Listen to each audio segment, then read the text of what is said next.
What's going down, APUSH people? Today we're taking a look at politics of the 1920s, and we're also going to start the Great Depression. So if you're studying either of those topics, this video is going to help you out. Politics of the 20s was defined by really kind of the opposite of the Progressive Era. The Progressive Era reforms of the previous period, the administrations of Roosevelt, Taft, and Wilson, are going to be pretty much abandoned in the 1920s. You're not going to see the power of the presidency being used to try to reform society. Instead, you're going to see business and government are going to be intimately linked during the 1920s. In fact, all three presidents of the 20s are Republicans, and they tend to be relatively conservative. In 1920, you get the election of Warren G. Harding. During his campaign, he promises voters a return to normalcy. The country had just finished World War I, we had the Red Scare, and just kind of wants to get the country back to normal. We're also going to meet Calvin Coolidge today, Herbert Hoover, and all of these guys are going to be Republicans. And a key part of their presidency is handling business. In fact, these Republican presidents favor high tariffs throughout the decade. And not just high tariffs, but other pro-business policies. Cutting of corporate tax rates and the taxes on the wealthy will be lowered. There's going to be a lack of enforcement of progressive era antitrust laws. One of the first things Harding does as president early on is the increase of the tariff in 1922. And all of these, especially Calvin Coolidge and Herbert Hoover, are going to favor an economic theory called trickle-down economics. And we'll talk about that in just a few more minutes. In response to the high U.S. tariffs of the decade, Europe reacts and raises their own tariffs. And this basically slows down global trade because countries are basically having tariff wars with one another, reducing the amount of trade going on between nations.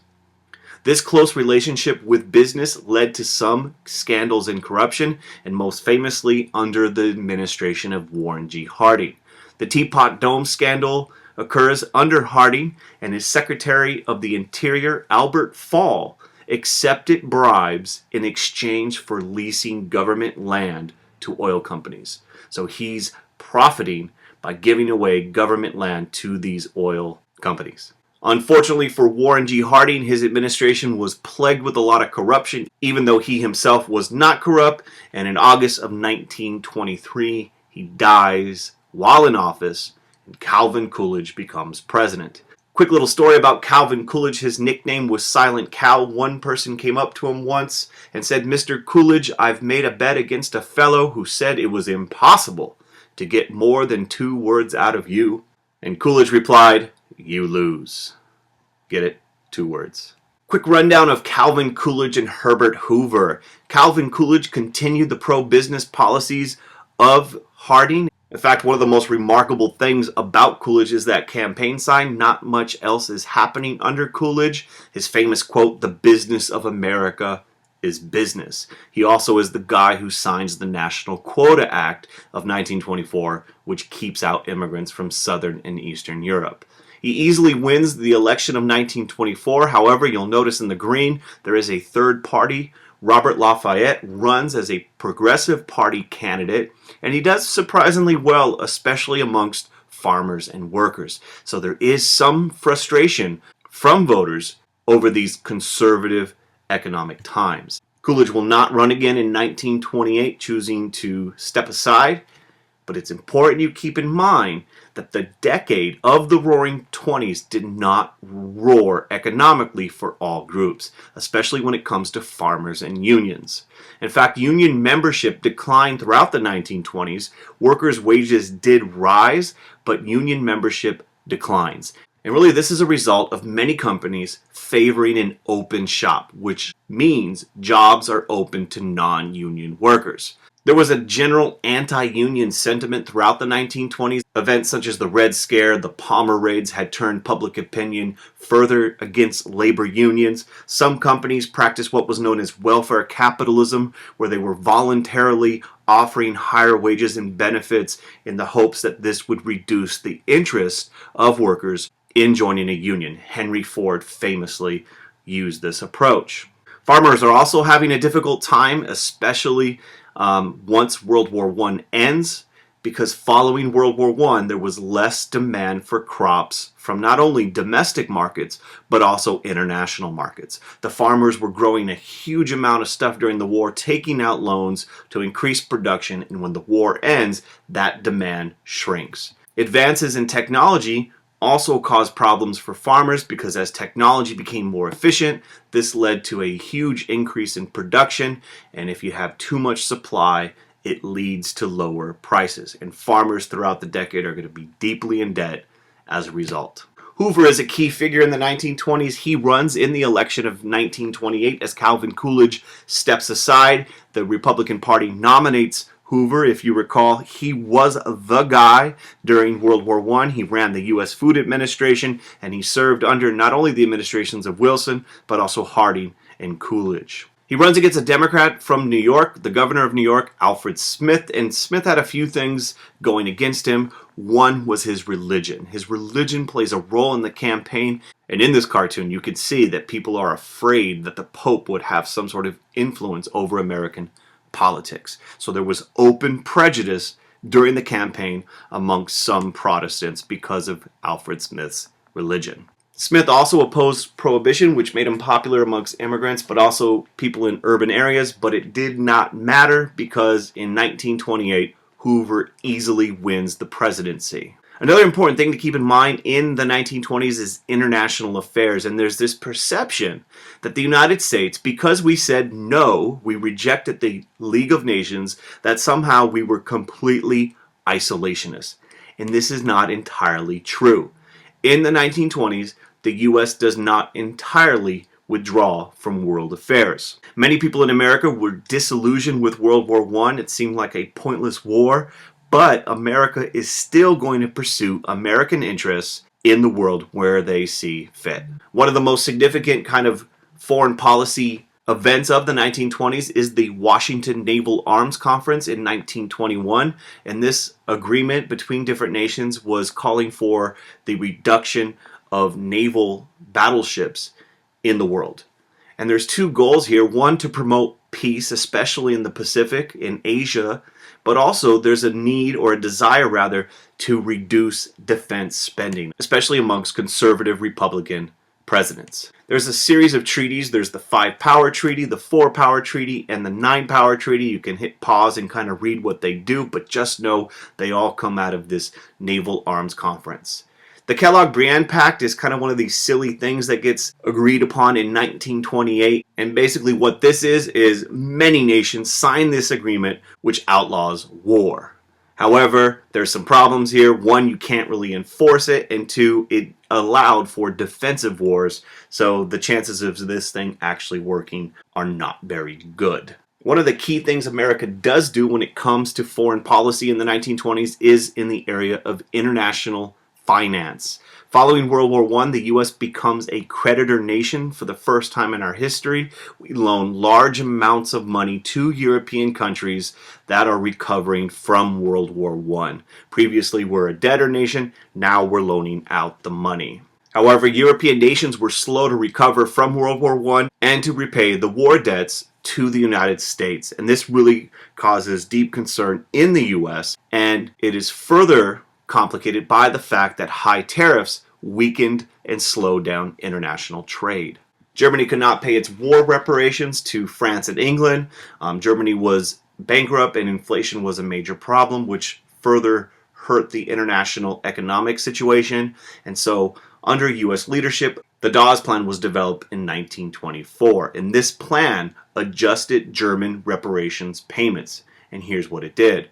American banks would loan money to Germany to help them rebuild and help pay reparations to England and France. And the idea here is Germany would then be able to pay England and France, who would then use their reparations payments from Germany to pay back loans to the United States. So the Dawes Plan reschedules the German reparation loans, and it's intended to improve the economic situation in Europe. However, this plan ends with the stock market crash in 1929, as not only the United States but the entire world spirals into an economic depression. It's important you know how the Great Depression begins, and really most people know it's the stock market crash in October of 1929 that begins this.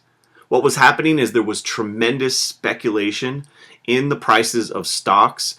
People were buying on margin where they would take out loans to buy stock with the hopes that the price would go up and then they would be able to sell and make a quick buck.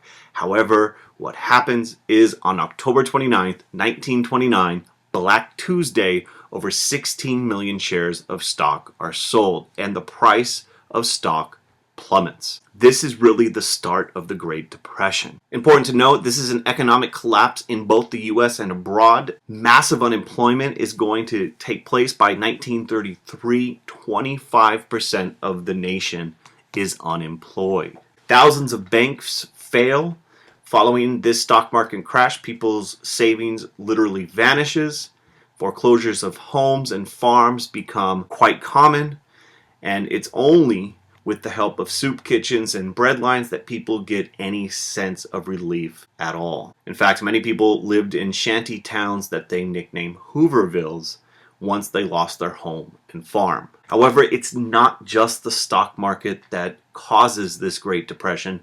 There, in fact, were deeper roots that are important to understand. One of the big causes of the Great Depression was the overproduction in both agriculture and industry. The nation was producing more goods than could be consumed. One of the reasons for this was increased productivity allowed for things to be produced much more efficiently than in the past, but adding to this problem was the fact that workers' wages did not increase enough. There was an uneven distribution of wealth throughout the decade. The economic roar wasn't equally felt by all. Corporate profits skyrocket, but workers could not afford the goods that industry was producing. And with that, you see throughout the decade of the 1920s, there was an over-reliance on credit. The installment plan, buying things on credit, overstimulated consumer buying. And once people accumulated too much debt and could not pay back these loans, you have the defaults on loans causing bank failures. And since there were no regulations kind of keeping the whole system in check, this becomes a huge economic depression. Add to this the international economic problems of war reparations, the fact that England and France could not pay back war debts or were reluctant to, and the high tariffs of the Republican administrations, which slowed down trade. All of these things contributed to the beginnings of the Great Depression. So what's Hoover's response going to be? He did not cause the Great Depression, but the American people are looking to him as the president to somehow address this crisis. Initially, Hoover was a rugged individualist and he opposed government intervention. He believed in individual industry, thrift, hard work, and self-reliance. He does do something in the beginning stages, which is actually really bad for the economy. It's the Hawley-Smoot Tariff of 1930. It's the highest peacetime protective tariff, and European nations reply to our high tariff by creating their own high tariffs. And this, once again, worsens the depression in both America and abroad. It further slows down trade. As the economic problems continue, Hoover decides he needs to take some sort of federal action, that this was not just going to correct itself. And one of the most important things under Hoover is the Reconstruction Finance Corporation of 1932. The RFC gives federal money to struggling business in the hope that the benefits would then trickle down to the rest of the economy. In effect, the federal government would provide money to banks, railroads, and other financial institutions to prop them up. And the idea that money would then trickle down to the workers and the rest of the economy. These businesses, by getting this federal money, would stabilize wages, reduce layoffs, and other things which would help limit the impacts of the Great Depression. Important to note, under the RFC is that individuals would not be getting money from the government, it would be going to business. This is the idea of trickle-down economics. However, by 1932, things continued to be a hot mess in the United States. Millions of people were unemployed. Many farmers were losing their farms. And veterans of World War I, like many other Americans, were suffering a great deal, and a group of people known as the Bonus Expeditionary Force, nicknamed the Bonus Army, about 20,000 veterans of World War I, march from across the country to Washington, D.C. to demand an immediate payment of their bonus. They were supposed to get a bonus in 1945 as a way of supporting them in old age, and in 1932 they say, "We need it now, government, pay us."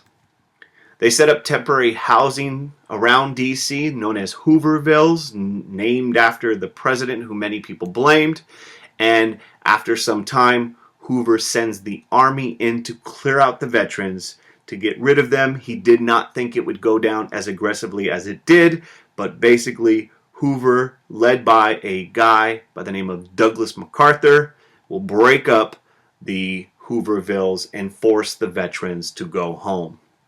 Tear gas and bayonets and violence breaks out, and this further tarnishes the reputation of President Hoover. And in 1932, Hoover's going to have to run against Franklin Roosevelt, and we'll see how that election turns out next time. That's going to do it for today. If the video helped you out, click like. If you haven't already done so, subscribe, and make sure you tell all your classmates. Keep studying for APUSH. If you have any questions, post them in the comment section, and have a beautiful day. Peace.